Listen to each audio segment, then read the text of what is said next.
तो जैसा कि पता है, आज जो हम आपको घटना चक्र से करवा रहे हैं, टॉपिक वाइज करवाएंगे, जिसमें हम रॉलेट एक्ट और जलियांवाला बाग हत्याकांड को लेकर चलेंगे। ये आपके बीपीएससी टीआर 4 के लिए भी लगा सकते हैं, बिहार पुलिस वाले भी लगा सकते हैं और बिहार दारोगा वाले भी लगा सकते हैं।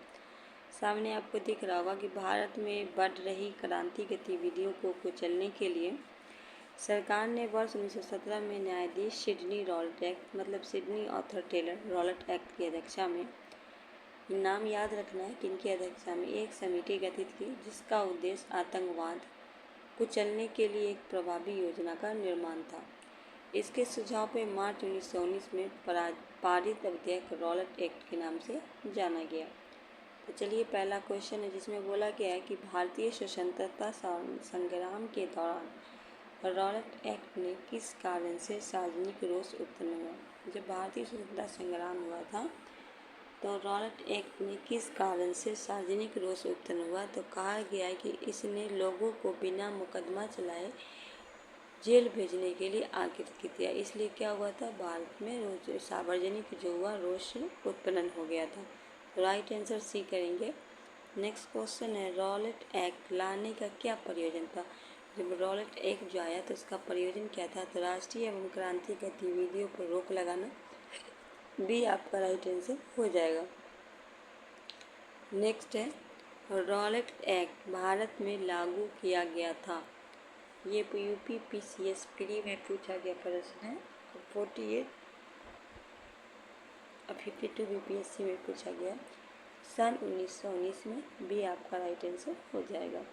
नेक्स्ट है, रॉलेट एक्ट का लक्ष्य क्या था। रॉलेट एक्ट जो था उसका लक्ष्य क्या था, तो बिना मुकदमा चलाए बंदी बनाना और मुकदमे की सुनवाई को संक्षिप्त करना। बी आपका राइट आंसर हो जाएगा। नेक्स्ट का गया, रॉलेट एक्ट सत्याग्रह के संदर्भ में निम्नलिखित में कौन सा कथन सही है। तो कहा गया कि रॉलेट अधिनियम सिडनी कमेटी की सिफारिश पर आधारित था। बिल्कुल सही है। दूसरा कहा गया कि रॉलेट सत्याग्रह में गांधी जी ने होम रूल लिंक का उपयोग करने का प्रयास किया। बिल्कुल सही है। इसी में कहा गया साइमन कमीशन के आगमन के विरुद्ध यह प्रदर्शन रॉलेट सत्याग्रह के साथ साथ हुए थे। ये क्या है, गलत है। राइट आंसर हो जाएगा 1 और 2, मतलब बी आपका राइट आंसर हो जाएगा। नेक्स्ट है, जब रॉलेट एक्ट पारित हुआ था उस समय भारत का वायसराय कौन था। सी लगा देंगे, लॉर्ड चैमफोर्ड थे। नेक्स्ट क्वेश्चन है, रॉलेट एक्ट किस वायसराय के काल में पारित हुआ था, तो लॉर्ड चैमफोर्ड। सी आपका राइट आंसर हो जाएगा। नेक्स्ट कहा गया कि रॉलेट एक्ट का भारतीय राष्ट्रीय कांग्रेस ने विरोध किया क्योंकि इसका लक्ष्य था व्यक्तिगत स्वतंत्रता की सीमित करना। ए आपका राइट आंसर हो जाएगा।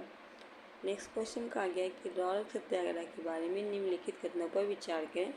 तो कहा गया रॉलेट सत्याग्रह ब्रिटिश सरकार के खिलाफ पहला अखिल भारतीय संघर्ष साबित हुआ, हालांकि यह काफ़ी हद तक शहरों तक सीमित था। दूसरे में कहा गया कि रॉलेट एक्ट में अभिव्यक्ति की स्वतंत्रता जैसे मौलिक अधिकार पर अंकुश लगाया गया और पुलिस की शक्तियों को मजबूत किया गया। तो दोनों बातें आपकी सही है। राइट आंसर हो जाएगा 1 और 2। नेक्स्ट क्वेश्चन है, अखिल भारतीय राजनीतिक में गांधी जी का पहला साहसी कदम क्या था, तो बी हो जाएगा रॉलेट सत्याग्रह। नेक्स्ट क्वेश्चन पूछा गया, रॉलेट एक्ट के विरोध में किसने लगान न देने का आंदोलन चलाया, स्वामी श्रद्धानंद। नेक्स्ट क्वेश्चन है, the anarchical and revolutionary crime act 1919 को सामान्य बोलचाल में कहा गया रॉलेट एक्ट। कौन सी महत्वपूर्ण घटना जलियांवाला बाग नरसंहार के तुरंत बाद हुई थी। B Rowlatt Act. कहा गया जलियांवाला बाग हत्याकांड हुआ था 13 अप्रैल 1919 को। सी आपका राइट आंसर हो जाएगा। जलियांवाला बाग नरसंहार किस गांधीवादी सत्याग्रह से संबंध हुआ। बी रॉलेट सत्याग्रह। कहा गया वर्ष 1919 में भारतीय इतिहास से संबंधित है जलियांवाला बाग त्रासदी से। तो बी आपका राइट आंसर हो जाएगा। जलियांवाला बाग कत्लेआम किस शहर में हुआ था। सी अमृतसर में। कहा गया जनरल डायर का नाम किस घटना से जुड़ा था। डी लगाएंगे जलियांवाला बाग से। काफ़ी संख्या में लोग अमृतसर के जलियांवाला बाग में 13 अप्रैल 1919 को एकत्रित हुए थे। गिरफ्तार का विरोध में क्या था, डॉक्टर शैफुद्दीन किचलू और सत्यपाल मलिक। डी आपका राइट आंसर हो जाएगा। जलियांवाला बाग में प्रदर्शन के लिए क्यों लोग जमा हुए थे? किचलू तथा सत्यपाल को बंदी बनाने के विरुद्ध प्रदर्शन करने के लिए। कहा गया है 30 मई 1919 को अपना अलंकार भारत सरकार को लौटाने के व्यक्ति थे। डी रविंद्रनाथ टैगोर। कहा गया है जलियांवाला बाग हत्याकांड 1919 में पंजाब में हुए अत्याचार अपने विरोध के रूप में किस विख्यात व्यक्ति ने ब्रिटिश सरकार के द्वारा प्रदान की गई नाइटहुड की उपाधि को वापस लौटा दी? सी रविंद्रनाथ टैगोर ने। कहा गया किसके विरुद्ध प्रदर्शन के अभिप्राय के रूप में रविंद्रनाथ टैगोर ने अपनी नाइट की पदवी त्याग दी? सी जलियांवाला बाग हत्याकांड। नेक्स्ट है निम्नलिखित में किसके विरोध में रविंद्रनाथ टैगोर ने अपनी नाइट, ये भी फिर वही प्रश्न है, जलियांवाला बाग हत्याकांड के विरोध में किसने ब्रिटिश सरकार को नाइट उपाधि लौटा दी? ये होगा रविंद्रनाथ टैगोर। प्रश्न को कैसे घुमा के पूछा गया? रविंद्रनाथ टैगोर ने अपनी नाइटहुड उपाधि किस कारण त्याग दी? डी चौरी घटना। नीचे दिए गए कूट के कथन और अभिकथन है दूसरे का कारण कहा गया। पहला कह रहा है कि रविंद्रनाथ टैगोर ने नाइटहुड की आबादी को त्याग दिया। दूसरा कह रहा है वे असहयोग आंदोलन में भाग लेना चाहते थे। तो ये दूसरा आपका गलत है, पहला स्टेटमेंट बिल्कुल सही है, राइट है कि ए सही है, परंतु आर क्या है, गलत है। नेक्स्ट है जलियांवाला बाग हत्याकांड के विरोध में वायसराय के कार्यकारिणी परिषद की सदस्यता किसने इस्तीफा दिया था? सी शंकरन नारायण ने। नेक्स्ट क्वेश्चन है जलियांवाला बाग हत्याकांड के विरोध में निम्नलिखित में किसे वायसराय की कार्य परिषद से त्याग दे दी था? सर शंकरन नायर ने। सी आपका राइट आंसर हो जाएगा। निम्न में किसके द्वारा जलियांवाला कांड के विरोध में सर की उपाधि त्याग दी? सी रविंद्रनाथ टैगोर ने। निम्नलिखित घटनाओं में सही क्रम नीचे दिए कूट के पहला होगा आपका, तो डॉक्टर सत्यपाल को बंदी बनाया गया था। फिर क्या हुआ था? जलियांवाला बाग हुआ था। उसके बाद आया था 1919 का अमृत कांग्रेस का अधिवेशन। तो राइट आंसर क्या होगा? ए हो जाएगा। नेक्स्ट है हंटर आयोग की नियुक्ति की गई थी जलियांवाला बाग हत्याकांड के बाद। नेक्स्ट है जलियांवाला बाग हत्याकांड के लिए जिम्मेदार माइकल ओडायर को निम्नलिखित में किसने मारा था? उधम सिंह ने। लंदन में 13 मार्च 1940 को सर माइकल ओडायर की गोली मारा था उधम सिंह ने। कहा गया उधम सिंह ने लंदन में मारा था सर माइकल ओडायर। फिर पूछा गया जलियांवाला बाग नरसार पे कांग्रेस जांच समिति की रिपोर्ट प्रारूप लिखने का कार्य सौंपा गया था महात्मा गांधी को। 1919 में जनता जलियांवाला बाग कांड के समय भारत के वायसराय थे लॉर्ड चैमफोर्ड। कहा गया निम्नलिखित घटनाओं में किसी एक को मॉन्टेक्चू के निवारक हत्या के नाम से किया गया? बी जलियांवाला नरसंहार। नेक्स्ट है निम्नलिखित में किसके कारण सार्वजनिक रोष की लहर उभरी जिसके फलस्वरूप जलियांवाला बाग ब्रिटिश द्वारा जनसंहार की घटना घटी? The Rowlatt Act. कहा गया से आपका खिलाफत आंदोलन से है। खिलाफत आंदोलन प्रारंभ करने के लिए गठित खिलाफत कमेटी में शौकत अली, मोहम्मद अली, अबुल कलाम आज़ाद, हकीम अजमल खां, हसरत मोहानी तथा डॉक्टर अंसारी शामिल थे। यद्यपि खिलाफत आंदोलन प्रारंभ करने से मुख्य अली बंधु मतलब शौकत अली और मोहम्मद अली को दिया जाता है।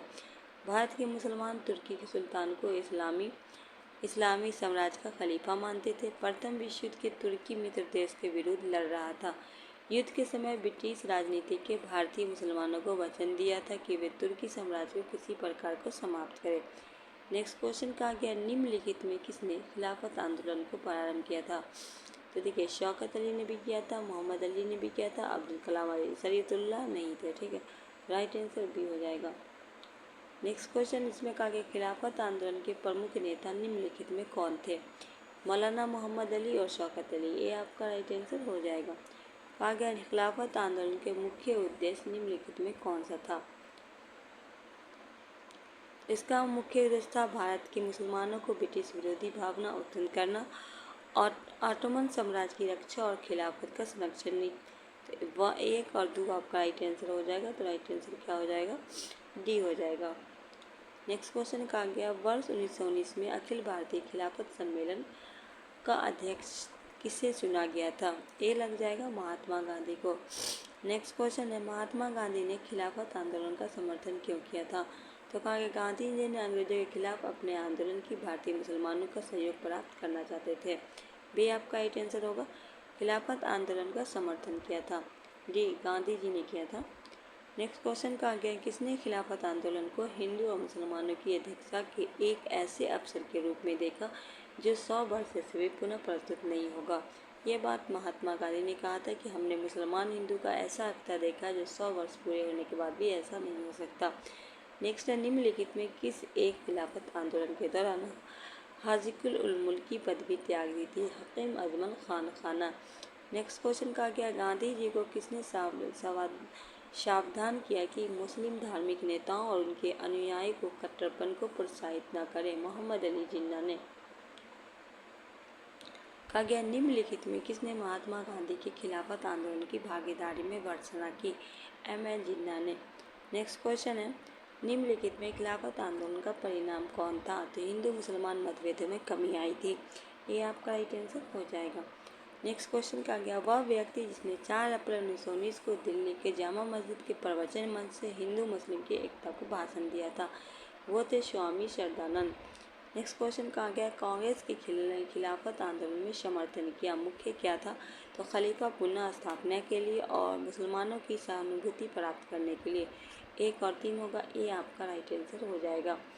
नेक्स्ट क्वेश्चन कहा गया निम्नलिखित में किस भारतीय नेता ने खिलाफत आंदोलन का समर्थन नहीं किया था? तो मदन मोहन मालवीय ने नहीं किया था, जवाहरलाल नेहरू ने किया था, मोहम्मद अली ने किया था, स्वामी श्रद्धानंद ने किया था।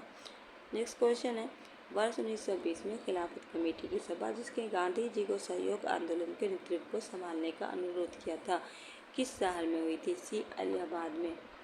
नेक्स्ट क्वेश्चन है इस मिसाइल में हमें मुसलमानों को हिंदू से भिड़ा नहीं पाए निम्नलिखित में कौन सी घटना में एनसीएस ने इधर कथन के संबंध है? तो सी हो जाएगा खिलाफत आंदोलन। कहा गया है 1921 का मोपला आंदोलन की शाखा थी तो खिलाफत आंदोलन से थी। तो दोस्तों ये था आपका घटना चक्र का टॉपिक वाइज आपने कवर देख रहे हैं, इसको आपको हो जाएगा कवर करवाएंगे। तो आज जो शुरुआत कर चुके हैं घटना चक्र को तो आप लगा सकते हैं, ऑल कॉम्पिटिटिव एग्ज़ाम के लिए आपके लिए बेनिफिट होने वाला है। तो कैसा रहा सेशन हमें ज़रूर बताइएगा। चैनल पर पहली बार चैनल को सब्सक्राइब कर लीजिएगा, बेल आइकन प्रेस करके दोस्तों के बीच शेयर कीजिएगा। मिलते हैं इसी तरह के टॉपिक वाइज सेट के साथ, तब तक के लिए हमें दीजिए इजाज़त। अल्लाह हाफिज़।